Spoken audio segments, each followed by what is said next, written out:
اینجا مثل محل در 100 سال پیش میماند، ولی یک روز معمولی ماه ایول در شمال سوریه و در مرز با ترکیه است. میلیون ها نفر اینجا درماندند و منتظر خاتمه جنگ هستند. ترک کردن خانه بسیار سخت بود. آدمان در پیش چشم ما مردند. وقتی ما گریختیم من حیران بودم که چگونه زنده ماندم.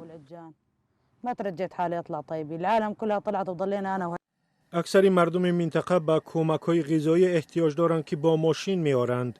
حالا خانواده‌ها میگویند می‌ترسند که همین کمک‌ها نیز کم می‌شود.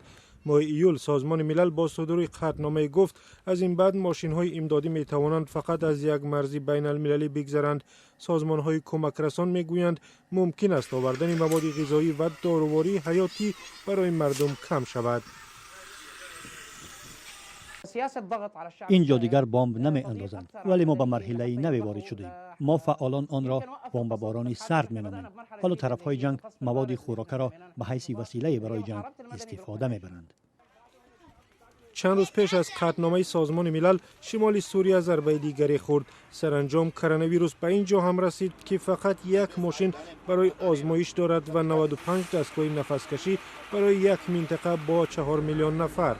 طبیبان میگویند اگر بیماری پهن شود شاید پیش آن را گرفتن نتوانند. شما اگر به مردم بگویید که در خانه در داخل خیمه مانید، آنها چگونه روز میگذرانند؟ اگر بگویید دستشان را بشویند، از کجا آب میگیرند؟ مردم به صابون و محلول های ضد ویروسی احتیاج دارند.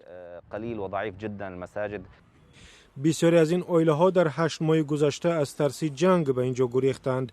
بزرگترین هجرت در جنگ تقریبا 10 ساله سوریه به همینجا صورت گرفته است. پیش از رسیدن کرونا ویروس هم این منطقه خدمات درست طبی نداشت.